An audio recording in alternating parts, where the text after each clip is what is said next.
Bonjour à toutes et à tous et bienvenue dans votre rendez-vous quotidien Smart Éducation, un magazine dédié à la formation, aux nouveaux métiers, aux nouvelles pédagogies. Le rendez-vous qui donne un futur à la jeune génération. Si vous êtes à la recherche d'une école ou d'une formation, vous avez alors sûrement déjà entendu parler de la certification Calliope.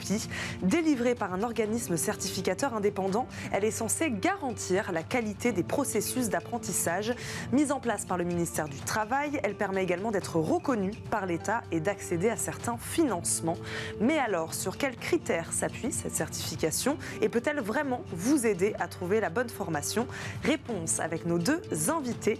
Jimmy Martin nous accompagne, il est responsable d'audit, cofondateur de Certifopac, un des 32 organismes certificateurs en France. Bonjour. Bienvenue sur le plateau de Smart Éducation. William Hurst nous accompagne également, directeur d'EDC Paris Business School, récemment certifié Calliope. Bonjour. Bonjour. Bienvenue sur le plateau de Smart Éducation. Jimmy Martin, un label qualité, c'est ça la certification Calliope en fait, tout simplement? Alors complètement, en fait, ce qu'il faut comprendre, c'est que la marque de certification qualité, elle a été fondée, donc vous l'avez très bien dit, par le ministère du Travail il y a maintenant plus de 2 ans, et ça fait suite à une loi qui s'appelle la loi Avenir Professionnel de fin 2018. En fait, il faut comprendre que tout le marché de la formation professionnelle continue en France est assez chamboulé là, depuis quelques années. Il y a eu déjà une première réforme en 2015, puis la nouvelle là, de fin 2018. Et tout ça, en fait, consiste à rajouter du contrôle auprès des acteurs de la formation. Donc voilà, donc l'État a mis sa main sur la table en disant, bah voilà, il faut contrôler les centres de formation en France, que ce soit d'ailleurs les CFA ou les centres de formation ou les acteurs liés à des bilans de compétences ou les VAE. Ça concerne vraiment les 4 catégories d'actions qui sont en lien avec Calliope. Oui, c'est ça. Donc organisme de formation, école, redites-nous CFA, qui exactement est concerné par la certification Calliope? Il y a 4 grandes catégories d'actions. Vous avez vraiment, donc la première, c'est la plus importante, c'est l'action de formation continue. Ça concerne aujourd'hui 25 000 certifiés. Là, les chiffres de début décembre 2021. Donc du formateur indépendant à un plus gros organisme de formation. Donc on est plutôt là sur ces chiffres-là. Les CFA, donc qui dispensent des formations par apprentissage, là on est plutôt de l'ordre de 2500. Voilà, 2500 CFA, en sachant qu'il y a eu quand même une libéralisation du marché de l'apprentissage depuis justement cette fameuse loi qui amène normalement sur le marché de plus en plus d'acteurs en lien avec l'apprentissage. Chez Certifopac, quels sont vos principaux clients? Est-ce que ce sont des écoles, des organismes de formation? Alors c'est très varié. On est vraiment sur un public qui ressemble au marché de la formation. Il y a des tout petits. Ça concerne plus d'un client sur 2. Et puis, il y a de très gros acteurs. On peut aussi avoir des centres qui sont très spécifiques, sur des formations très spécifiques dans des domaines très variés. On a les centres hospitaliers. On peut avoir des écoles du numérique. On peut aussi avoir des entreprises pour lesquelles la formation n'est qu'une partie de leur activité. Voilà. On va avoir par exemple une entreprise qui va vendre un logiciel, mais elle va vendre aussi la formation qui va avec son logiciel. Et ça rentre dans le cadre des formations continues. William Hurst, expliquez-nous pourquoi il était important pour vous, à l'EDC Paris Business School, d'acquérir cette certification. Comment s'est passé ce processus? Alors, c'est important pour plusieurs raisons. La première, c'est qu'en tant que grande école et de management, on est plutôt en général, on va dire, audité par le ministère de l'Enseignement supérieur. Maintenant, il s'avère, c'était très bien dit par Jimmy, que dès lors que l'on veut avoir accès au monde de la formation continue, de l'alternance, ce qui nous concerne principalement, il était important que nous rentrions dans une démarche qualité, orientée du besoin client jusqu'à la délivrance de la formation. Et le deuxième élément important, c'était un élément de différenciation. Tous les organismes ne sont pas encore accrédités Calliope.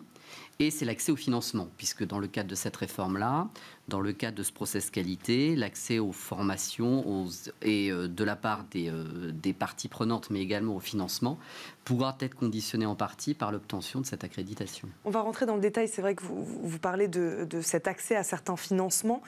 Juste pour rebondir sur ce que vous disiez, pour ne pas être ou dépendre du ministère, c'est-à-dire que ce qui est intéressant aussi avec ces certifications Calliope, c'est que c'est un organisme indépendant qui vient juger de la qualité de votre processus de formation, d'apprentissage. Et ça aussi, c'est intéressant en tant qu'école? Alors, je pense que c'est très intéressant parce que c'est complémentaire. Alors, on est audité par le ministère et c'est très bien. On est aussi audité entre pairs. On a pas mal d'accréditations au niveau international.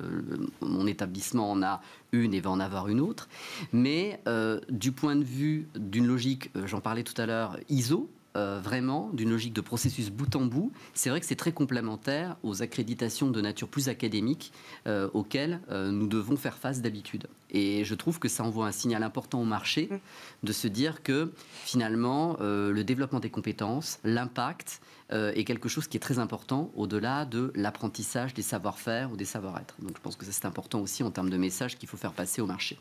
Jimmy Martin, comment se déroule, expliquez-nous comment se déroule le processus de certification.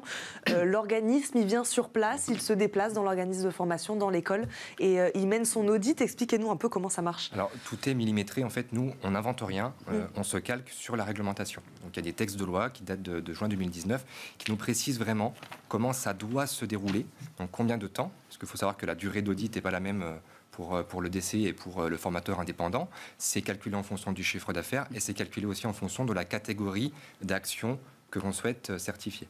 En fonction de ça, donc, on va planifier l'audit. Il peut se faire à distance comme il peut se faire sur site. Alors, sans trop rentrer dans le détail, mais c'est vrai qu'à la base, l'audit initial devait se faire sur site. Avec la situation sanitaire, l'État nous autorise à réaliser l'audit initial en visioconférence pour des raisons pratiques.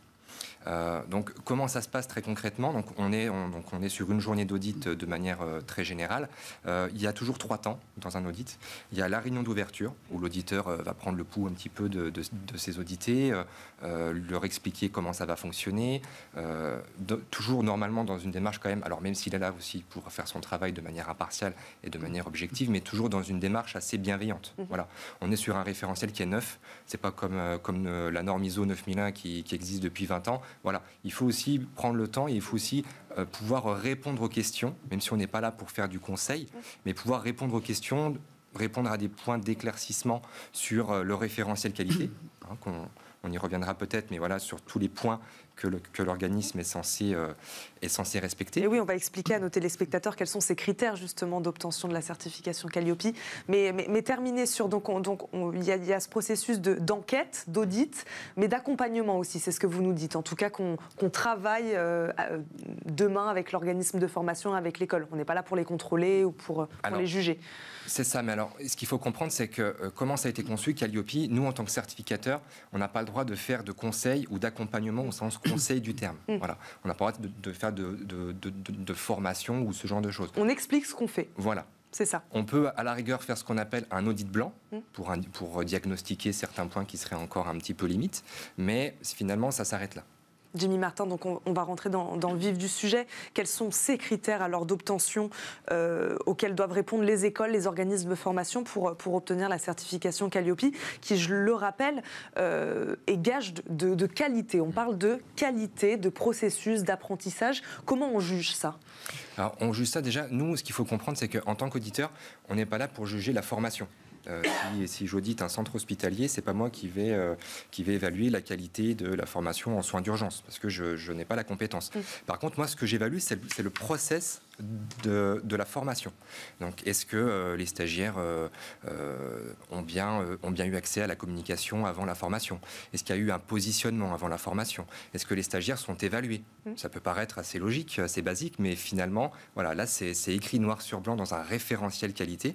Et donc, nous, en tant qu'auditeurs, on évalue tous ces indicateurs un par un.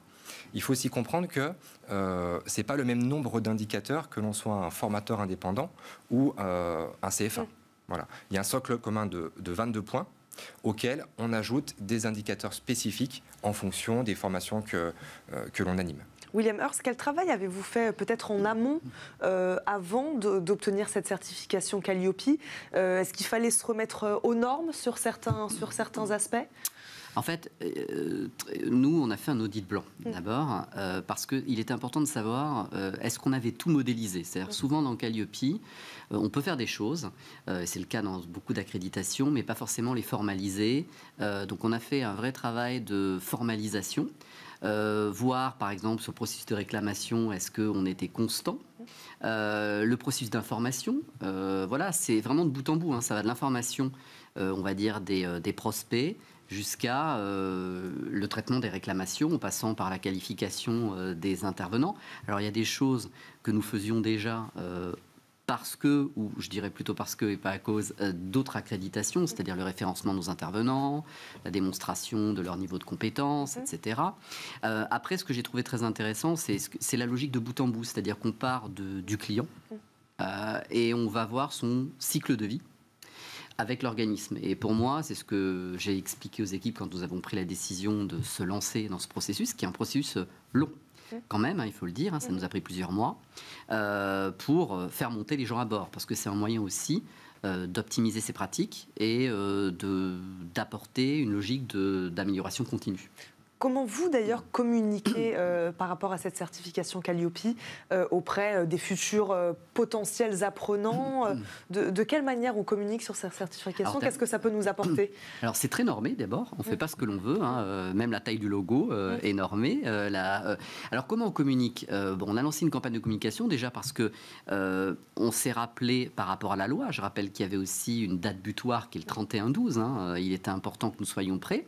Et c'est un moyen aussi, on le voit, en particulier auprès des publics, je dirais professionnels, mais pas que, les futurs alternants, de rassurer sur notre capacité à prendre en considération les besoins de l'individu, mais également de l'accompagner et être capable de traiter les aspects positifs, mais aussi les réclamations. Mais vous faites de la pédagogie auprès justement des potentiels étudiants ou des futurs apprenants sur cette certification, parce que les écoles la connaissent, les organismes certificateurs évidemment, les organismes de formation.